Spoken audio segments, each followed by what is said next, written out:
বলছিলাম অনুসরণ করো তাদের যারা বিনিময় চাহে না।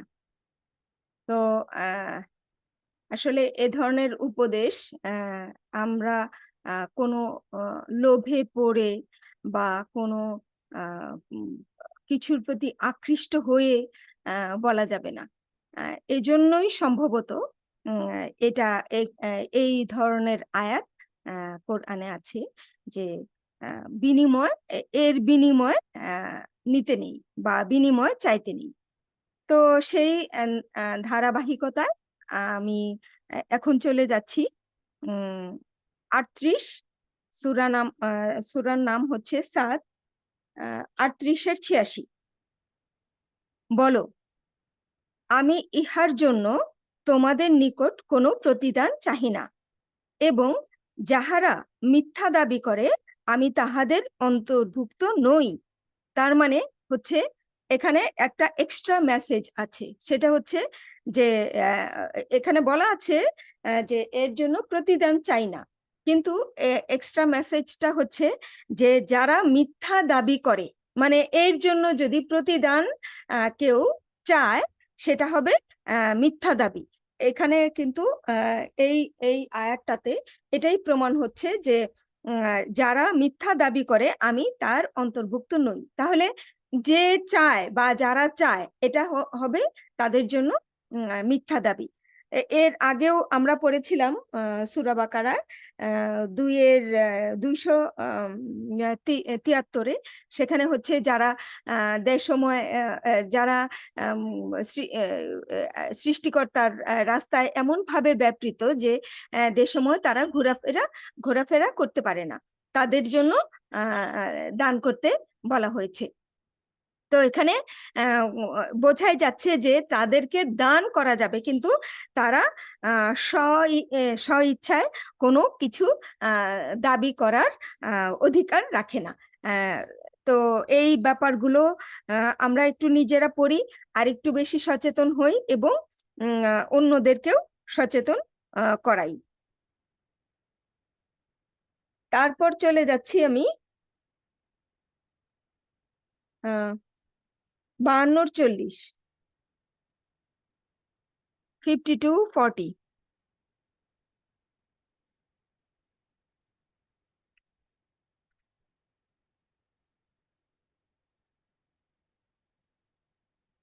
আচ্ছা, তবে কি তুমি উহাদের নিকট পারিশ্রমিক চাহিতেছ, যে উহারা ইহাকে একটি দুর্বহ বোঝা মনে করে? তাহলে এখানে বলা হচ্ছে যে তবে কি তুমি পারিশ্রমিক চাচ্ছ, যে তাদের কাছে এটা খুব ভারী মনে হয় বা দুর্বহ মনে হয় বা খুব জটিল কিছু মনে হয়, বা যে বোঝাটা তুলতে পারে না এমন বোঝা মনে হয়? তুমি তো তাদের কাছ থেকে বিনিময় চাচ্ছ না, তাই না? এরপর চলে যাচ্ছি 68-র 68-র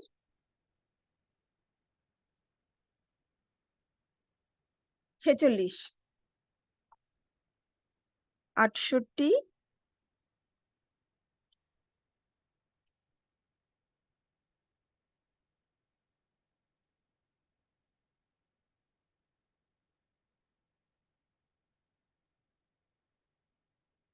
তুমি কি ইহাদের নিকট পারিশ্রমিক চাহিতেছ, যে তাহারা তাহা উহাদের কাছে দুর্বোধ্য দণ্ড মনে হয়?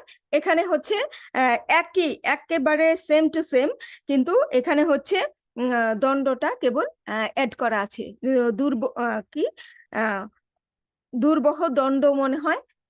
এর আগে যে আয়াতটা বলেছিলাম 51-40 আর 68-46, একেবারেই একই রকম, কেবল এখানে দণ্ডটা যোগ করা হয়েছে।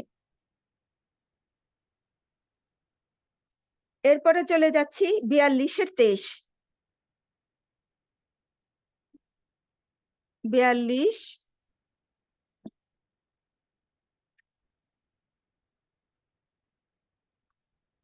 42-এর 23।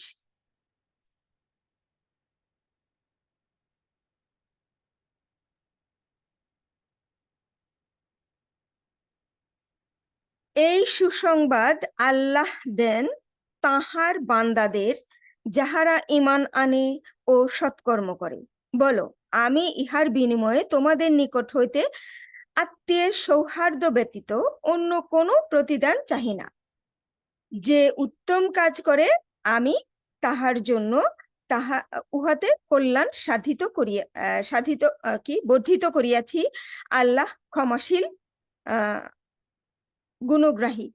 তো এখানে হচ্ছে যে কি চাইছে, যে আত্মীয়ের সৌহার্দ্য ব্যতীত অন্য কিছু বিনিময় চাচ্ছে না। তো এখানে আহ, এখানে আরেকটা মেসেজ আছে, সেটা হচ্ছে আত্মীয়ের সৌহার্দ্যতা বা বন্ধুত্বতা বজায় ছাড়া তাদের আর কোনো কিছুই চাওয়ার নাই। মানে একটা বন্ধন, এখানে বন্ধনে উৎসাহিত করা হয়েছে। আর হচ্ছে সে উত্তম কাজ করে আমি তার জন্য হ্যাঁ কল্যাণ বর্ধিত করি। যে উত্তম কাজ করে তার জন্য কল্যাণ বর্ধিত করে। এখন এর আগের পর্বেও কিছু আয়াত দিয়েছিলাম, অনেকগুলো।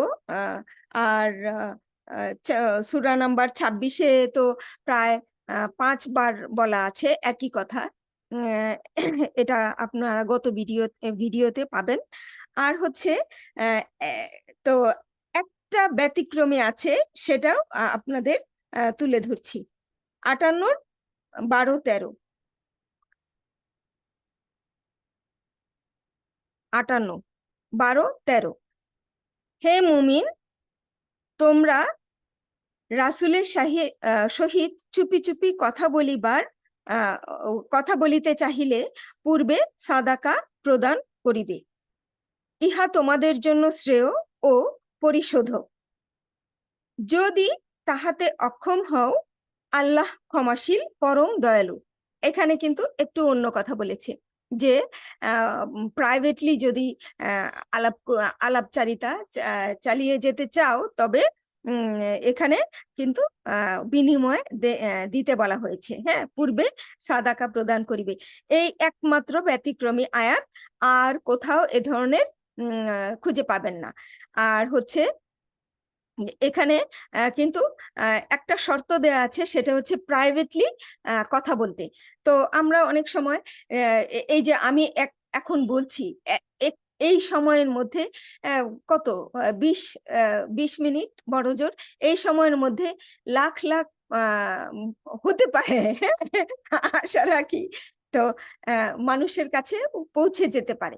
কিন্তু এক কোনো একজন যদি আমার সাথে আলাদা করে কথা বলে, তাহলে কিন্তু ওই যে এতজনের মাঝে যে মেসেজটা যাচ্ছে যে সময়টুকুতে, অতটুকু সময়ের মধ্যে কিন্তু একজনের কাছে মেসেজটা যাচ্ছে। আমরা অনেক সময় প্রাইভেটলি কথা বলার জন্য ফি নেই। তো যদিও বা এখানে অনেক জায়গায় নিরুৎসাহিত করেছে, তারপরেও কেন এটা এই আয়াতটা আসলো আমি ঠিক জানি না। তো উম, আপনারাও নিয়ে গবেষণা করতে পারেন, চিন্তা ভাবনা করতে পারেন। আচ্ছা, এরপরে একটু চলে যাই, তাহলে আরেকটু ক্লিয়ার হবে। তোমরা কি চুপি চুপি সাদাকা চুপি চুপি কথা বলিবার পূর্বে সাদাকা প্রদানকে কষ্টকর মনে করো? যখন তোমরা সাদাকা দিতে পারলে না, আর আল্লাহ তোমাদিগকে ক্ষমা করিয়া দিলেন, তখন তোমরা সালাত কায়েম করো, জাকাত প্রদান করো এবং আল্লাহ ও তার রাসূলের আনুগত্য করো। তোমরা যাহা করো আল্লাহ তাহা সম্যক অবগত, সামনাসামনি দেখছেন। তো এখানে হচ্ছে যে আবার সেটা তুলে নেওয়া, যে তোমরা কি চুপি চুপি কথা বলিবার পূর্বে সাদাকা প্রদানে তোমরা কি কষ্টকর মনে করো? তাহলে মানে এই যে দেওয়ার জন্য উৎসাহিত করা হলো, তারপরে একটা শর্ত দেওয়া হলো, তারপরে হচ্ছে শিথিল করা হলো। দেখেন, যদি সাদাকা প্রদানে কষ্টকর মনে করো, তাহলে তোমরা কি করবে? সালাত আদায় করবে, তারপর হচ্ছে জাকাত প্রদান করবে। হ্যাঁ, এবং আল্লাহ ও তাহার রাসূলের আনুগত্য করবে। তো কিছু শর্ত জুড়ে দেওয়া হয়েছে যে তোমরা যেহেতু তোমাদের যদি এটা কষ্টকর, সবার জন্য না কিন্তু, যারা এতে দিতে অপারগ বা মনে করে যে এটা তার জন্য একটু কষ্টসাধ্য, তাদের জন্য কিন্তু, হ্যাঁ, সবার জন্য নয়। তো প্রতিটা আয়াত আমি আমি আরো ইন এ ফিউচার প্রতিটা আয়াত আমি প্রতিটা পর্বে এক একটা করে আয়াত আহ, বলার চেষ্টা করব, কারণ একটার সাথে অন্যটির সম্পর্ক আছে। যেমন এটা আপনাকে এও পড়তে হবে, মুজাদালা। তো উপর থেকে একটু উপর নিচের থেকে একটু পড়লে আরেকটু ধারণাটা স্পষ্ট হবে। কিন্তু আমি যে ব্যবস্থাটা করেছি যে সব ধরনের মানে সমজাতীয় সকল ধরনের আয়াতগুলো যদি একসাথে করা যায় তবে একটা পূর্ণাঙ্গ সিদ্ধান্ত নেওয়া যায়। যেমন এখানে আমি সকল ধরনের বিনিময়হীন আয়াতগুলো নিয়ে আসছি। সেই ক্ষেত্রে আপনাদের হবে কি, আপনারা নিজেরাই সিদ্ধান্ত নিয়ে নিতে পারবেন যে আপনি কোনটাকে প্রাধান্য দিবেন। এর জন্য কারো কাছে যেতে হবে না, কাউকে জিজ্ঞেস করতে হবে না। শুধু আয়াত নাম্বার গুলো একসাথে সাজিয়ে নিলেই, বারবার একটু চোখ বুলালেই আপনারা নিজেরাই নিজেদের সিদ্ধান্ত নিয়ে নিতে পারবেন। তো এখন যাচ্ছি সেই কাঙ্ক্ষিত ইয়েতে, আয়াতটিতে, 36-21।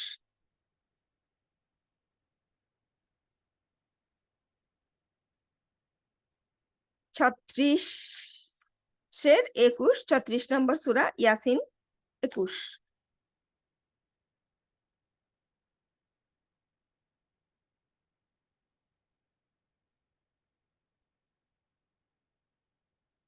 অনুসরণ করো তাদের যাহারা তোমাদের নিকট কোনো প্রতিদান চায় না এবং যারা সৎ পথ প্রাপ্ত। অনুসরণ করো তাদের যাহারা তোমাদের নিকট হইতে প্রতিদান চাহে না ও সৎ পথ প্রাপ্ত। সুতরাং যারা অর্থের বিনিময়ে আহ, আহ, আহ, এই এই ধরনের দান করে, আহ, সম্পূর্ণ নিষেধ। উপসংহারে এসে আমি তাই বলবো, এবং তা থেকে আমরা যেন বিরত হই। আমরা আরো নিজেরা এটা এখন কিন্তু বাংলায় অনুবাদ করা আছে, আমার মাতৃভাষায় অনুবাদ করা আছে। আমি পড়লে বুঝবো না, এ ধরনের কথা বলা মানে কোরআনের বিরুদ্ধেই কথা বলা। কারণ বলেছে যে একে আমি সহজ করেছি। আর ধর্ম কি শুধু শিক্ষিত মানুষের জন্য? শিক্ষিত অশিক্ষিত সকলের জন্যই এই সুখবর, এই বার্তা। তাহলে কেন এত দুর্বোধ্য? অনেকেই অনেকেই এত জটিল করে এই প্রকাশ করার চেষ্টা করেন, এত জটিল ভাবে বলার চেষ্টা করেন। বুঝবেন না, আপনাকে এই করতে হবে ওই করতে হবে, ভয় দেখিয়ে দেন। এটা কি ঠিক? প্রত্যেকেই প্রত্যেকে তার প্রত্যেকের কৃতকর্মের জন্য দায়ী। সুতরাং এর আগেও আমার ভিডিওগুলোতে আছে যে শিক্ষক এবং ছাত্র বলা যাবে না যে অমুক তো আমাকে শিখিয়েছে তাই আমি শিখেছি, ও তো আমাকে শিখিয়েছে তাই আমি শিখেছি, এগুলো বলে পার পাওয়া যাবে না। সুতরাং নিজের গ্রন্থটা, সে যে কোনো ধর্মেরই হোক, যে কোনো বিশ্বাসেরই হোক, নিজের ধর্মগ্রন্থটা নিজে নিজের ভাষায় বুঝে পড়ার চেষ্টা করি। তাহলে আমরা পথ থেকে বিচ্যুত হব না এবং কেউ আমাদের বিভ্রান্ত করতে পারবে না। নিজের সিদ্ধান্তগুলো নিজে নিতে শিখব। যে যারা ধর্মকে কঠিন করে দিতে চায় তাদের কি উদ্দেশ্য আমি তা জানি না। বিভিন্ন উদ্দেশ্য থাকতে পারে, কিন্তু দিন নিয়ে বাড়াবাড়ি না। আর যেহেতু সহজ করে সূরা আর রহমানে 4বার বলা হয়েছে এই কোরআন আমি সহজ করিয়া দিয়েছি, উপদেশ নেবার কেহ আছো কি? তো কেন আমরা শুধু শুধুই লোকের মনে ভয় দেখিয়ে দেই যে বোঝা যাবে না এর ব্যাকগ্রাউন্ড কি, এর শানে নজুল কি, এই সেই। কেন এটা বলা হয়নি যে সুস্পষ্ট? আর এটা হাদিস ব্যাখ্যা করেন। যা ব্যাখ্যা নাই, যা সুস্পষ্ট নাই, সেগুলোই আমাদের সমাজে নিয়ে বেশি বাড়াবাড়ি চলছে। আর যা সম্পূর্ণ সুস্পষ্ট, সেগুলোর আমল আমরা দেখতে পাই না। সত্যবাদিতার জন্য সম্পূর্ণ সম্পূর্ণ কি বলে সুস্পষ্ট আয়াতগুলো দেয়া আছে। তোমরা সত্যের সাথে মিথ্যা মিশ্রণ করো না, জেনে শুনে সত্য গোপন করো না। আমরা কিন্তু এগুলোতে আগ্রহী না। কিন্তু আমরা কোথায় আগ্রহী? যেগুলো রূপক, বুঝবেন না, আহা আপনাকে দিয়ে হবে না, আপনার ওই দূর পর্যন্ত আসতে হবে, আপনাকে এলম নিতে হবে, আপনাকে আলিম হতে হবে। সুস্পষ্ট তো আয়াত রয়েছে, আগে সেগুলোই আমরা পালন করি না। আমাদের প্রকৃতপক্ষে কোরআনে ঠিকই বলেছে, আমাদের হৃদয় সত্য লঙ্ঘন প্রবণ। এই জন্য যা অস্পষ্ট তার দিকে দৌড়ে, যা স্পষ্ট তা দেখতে চাই না, কারণ সত্য বলা বেশ কঠিন। অভাবী থাকা সত্ত্বেও দান করা খুব কঠিন, এগুলো আমরা মানতে চাই না। আর কে বলেছে যে আপনার আপনার আর্থিক অভাবে আপনাকে অর্থই দান করতে হবে? আমি সবগুলো একত্রে বিরাট অনেকগুলো পর্ব করেছি। সেগুলো শুনে কি আপনার মনে হচ্ছে যে গরিবকেও অর্থ দান করতে বলছে? নো। আপনাকে যা দেয়া হয়েছে, আমরা কিন্তু সবকিছুতে গরিব না। কেউ অর্থে গরিব, কেউ জ্ঞানে গরিব, কেউ আহ আহ বিভিন্ন কিছুতে, কি বলে শেষ করা যাবে না। কেউ ব্যবহারে গরিব। সুতরাং আপনাকে যা দেওয়া হয়েছে, আমাকে চোখ দিয়েছে, আমি অন্ধকে একটু সহযোগিতা করতে পারি। আমার আমার হাত আছে, বৃদ্ধ একজন তার বোঝা নিয়ে চলতে পারছে না, আমি তাকে একটু বোঝা এগিয়ে নিয়ে নিতে পারি। কে বলেছে যে দান অর্থের সাথে সম্পৃক্ত? আমার জ্ঞান আছে, আমি জ্ঞান দিয়ে কাউকে সহযোগিতা করলাম। আমার অর্থ আছে, অর্থ দিয়ে সহযোগিতা করলাম। এভাবে যদি সমাজে একজন আরেকজনকে সহযোগিতার হাত বাড়িয়ে দেয়, অর্থের তো সবার তো অর্থ নাই, সবাই তো অর্থের মাধ্যমে সাহায্য করবে না। কেন আমরা ভাবি যে অর্থের মাধ্যমেই সহযোগিতা? একটু সুন্দর কথাও দান। মানুষ যখন ডিপ্রাইজড হয়ে যায়, ডিপ্রেশনে থাকে, তখন একটা ভালো ব্যবহার তার জন্য ঔষধ স্বরূপ। একটা ভালো কথা আমরা শুধু না পড়ে না বুঝে বিকৃত করছি। আর যারা কোরআনটাকে জটিল জটিল জটিল জটিল বলে প্রচার করছে, তাদের উদ্দেশ্য নিঃসন্দেহে ভালো না। তো আজকে এ পর্যন্তই, দেখা হচ্ছে আগামী পর্বে। সাথে থাকার জন্য ধন্যবাদ। ধৈর্য ধরে আমার কথাগুলো শোনার জন্য ধন্যবাদ।